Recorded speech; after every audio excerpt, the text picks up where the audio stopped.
least one ITI in terms of giving them exposure by way of taking their people in their operations, training, development, financial assistance, faculty, and we have proposed a new course actually. We have also introduced successfully in collaboration with one of the ITIs a multi-skilling course. So we'll be very happy to collaborate with them, and the academy has to come forward to really with an open mind to work on that. We have a Center of Excellence in Petroleum Studies in the other university here, in Jodhpur University. We have an ISM. So all those areas where we feel that the institutions, universities have those capabilities, we have collaborated with them by creating a new department, giving them research projects, and long time association. Summer training to all engineering or otherwise postgraduates, management students, that summer training ranging from 2 months to 6 months. In fact, last year we completed about 1,200. We already exceeded that, and sometimes it becomes difficult to accommodate. We have to say no, because we can't really, if we are not able to manage, it becomes very difficult to accommodate people. But we will like to do as much as we can. There are several ONGC senior officers we have put on the academic councils to help institutes in terms of guidance that they need. We have 6 ONGC chairs in different fields, whether it's ISM Dhanbad or Banaras Hindu University or a Punjab University or Assam, in different fields, and these chairs have to conduct research, training, and some of the research work would be ONGC would be a would be the IPR would come to the ONGC, and we are trying to utilize it and through that support the institutions.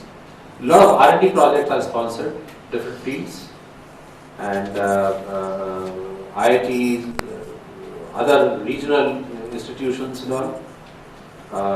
We undertake a lot of industrial tours. Wherever there is a request to visit us, we have welcomed that actually. A large academia is through in terms of faculty, either serving ONGCians or superannuated, retired ONGCians. You will find that in geosciences, petroleum engineering, drilling engineering, a lot of ONGCians working as faculty. We give scholarships, 75 geosciences and petroleum engineering and related areas. So there has been a definite initiative from ONGC to collaborate with the academy. Areas in Andhra we have this Visakhapatnam, we have a very specific Delta Studies Institute created in the university there. Summer training, as I said, that all over the country we provide this summer training, domain areas, all locations, and we promote that kind of thing. We would like to give the academy the opportunity to come close to industry. The academy has made requests. They said that our people will be able to help you, give you those insight into the requirement, latest what is happening in technology, give that guidance. R&D projects, there are a lot of R&D projects that we do that, project on futuristic scientific this thing, and these projects are not just in the technical things, it could be on human resources, it could be on financial modeling. There are projects which are on the unique way that today companies look at financial modeling. Laboratory, about a dozen libraries which are networked, and anything that we access through the online.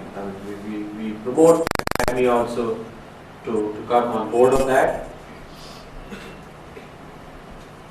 These are the chairs that we are talking about, and we like to really work on that along with others. And these are specific areas, and we like to strengthen this collaboration with that. And these research works and all would be useful for the academia as well as for the industry. Scholarship, we even institute some of the awards which are well known in our material engineering, geoscience, in the basic business areas. We have instituted as awards. We make them available even for the institutions. They give talks there, making best use of the faculty when we invite them from foreign universities. Some of the suggestions, I think I'll come to the last stage here. And that's what we say that in the onus is normally on the government to develop the academia, quality education. But I think in our view, while they have that mandate, but I think the industry also has a role because they have resources, they have the in my mind, it is going to be a private government PPP model, more perhaps vibrant to carry forward this interface. Government alone, I don't think would be able to do that. And I think as an industry, we are very open to that, and we recognize that it has to be in partnership. Solving and also would eliminate those voids as a lack of clarity or mutual expectation, lack of trust also. And I think it would address the applied research which is lacking. Research work, to my mind, is a must in any academic institutions.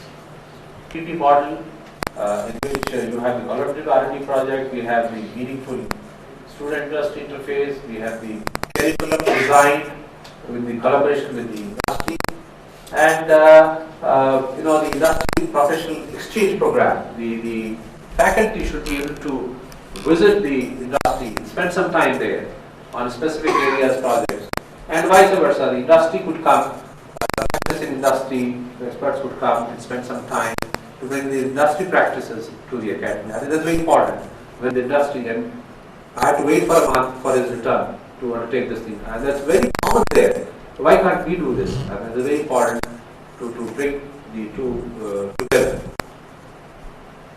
I think I'd like to only point out that industry academia phase, bringing them together, may look to be a very small thing, but to my mind, for an economy, for a developed economy, particularly for a country where we are looking at very high growth rate, creating that pool of talent in the country can be achieved only when we give importance to that by addressing the revisiting our existing education system at all levels, not just the top level of degree. It must be an ITI, excellent higher education system built on foundation of private-public partnership, research and innovation. We have to move away from a old pattern of education on this thing. Government has to be very much willing to come forward and participate, and a private funding and a private execution model by letting go of the licensing in the education, I think that's what I like to make a mention. And it has to be supported by all means. And I mean, there could be many initiatives, but I thought these models would work good for the country, and industry and academia have to jointly work out and address the issue of quality as well as quantity in education. Thank you very much for giving me an opportunity to share my thoughts on this thing. And I would be happy if any questions or clarifications. I'll try to attempt to answer your. Thank you very much once again, Dr. Mishra, for the opportunity. And more from students. This question, I would like to ask a question regarding the relationship between ONGC and Government of India. As crude oil prices come down from $147 to $40 right now, hardly you are making a few margin over the processing and selling that to the oil companies. And you are told by the government that you need to share the losses incurred by all three companies, and it comes to almost 60% of your total amount. What is right now? So how could you come out even in this situation also? Public sector, as I said my opening remark, that public sectors have that resources and also the mandate of a national perspective. When the crude oil prices went up to 140, the upstream companies which explore and produce oil were very happy that the prices had tripled At the same time, we had our peers in the refinery sector running into losses that they have to pay this thing. From the government country's perspective, you see, they have to make balance, because ultimately the question of providing energy at an affordable price to your countrymen is the objective. Objective is not to make money or and keep that money and not to share with them. I think in the country's perspective, the right thing is to create and do business, to create and provide energy at affordable price. So when the prices went up, while refineries were at a loss, government thought about mechanism, and they said, fine, the broad guidelines of the mechanism were there, that it would be a profit loss sharing model, that the government would share 1/3, the upstream companies would share 1/3, and the refinery companies would share 1/3 of either profit or loss.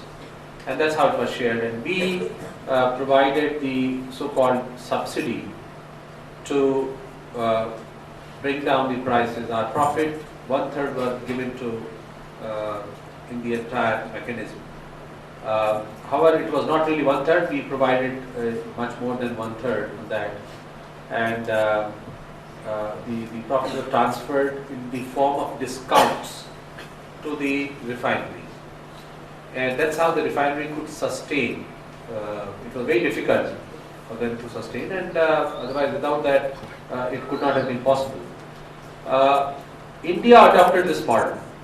There are other countries which have a different model, where they have created a fund, and all the profits after a certain level were passed on to that fund, and that fund, as a trust, national trust, provided that subsidy and stability in the prices. Well, we have to balance as a corporate our own perspective, our own business strategy, profitability, along with the national perspective. At one hand, we do see that our profits are being siphoned off, and our own a small investor can perhaps raise this thing that why these profits have been transferred to meet the profitability or loss of the refineries downstream. But I think the overall national perspective, that's a good solution, and we stand by government's decision to be part of the overall mechanism to address the affordability of energy. A very good afternoon to you, sir. I would like to know, this question would be related to the HR industry. Patrician handling, as you told, you train the people for 4 years and they go off to the private sector unit. How would we deal with it? Yes, attrition is an issue, and people leave not just public sector. If you want to see that people leave in ExxonMobil also. That's the number one, so-called the number one, perceived to be number one company in the world. There are various reasons for which people leave. In public sector, we saw that we undertook actually a detailed study by leading consultants, and it was seen as a talent management retention process as to what are the issues. And we found that over a period of time, like ONGC was the only PSU in 2002, I think, we were part of a survey. And at that point in time, the compulsion survey, at that point in time, compensation was at number 5, which lead major parameters which provoke people to leave for other organizations.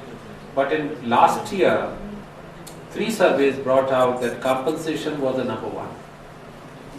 Because the disparity between the compensation of the public sector and the private sector became so large that people were sort of motivated to by the difference and higher pay in the private sector. Well, people left in terms of numbers. I think ONGC we had just about 1%. If you see numbers, it was not very alarming. But then it was alarming in the sense that they were the experts in that area. People who had that market value, who were recognized as the experts in that area, they were leaving. And 2006-07, perhaps we had the highest number, about 370 people who left in our critical areas of drilling, in the geosciences and reservoir management, perhaps in finance. As I said, finance for us is different. Financial modeling is what we need for assessing a prospectivity of a project, of a area, block or a basin. We address it in several ways. Number one, we realize that the attrition is going to be there always. I mean, we can't stop it, and we can't stop a person who wants to leave. We can make him aware of the opportunities with us, exciting time with us, but it is his decision or her decision. So we recruited aggressively, and we put in our place a training program for training, retraining people. We also brought in programs to develop people who are there for 8 to 10 years, to train them to occupy those team leadership positions. We made known people that look, compensation could be a temporary phenomenon. Our compensation also is in for enhancement, and that compensation is not the only issue. There are many other issues as well. And we brought in a lot of policy changes in our organization. Whether it is the social security, it is the caring policies, welfare policies for the employees.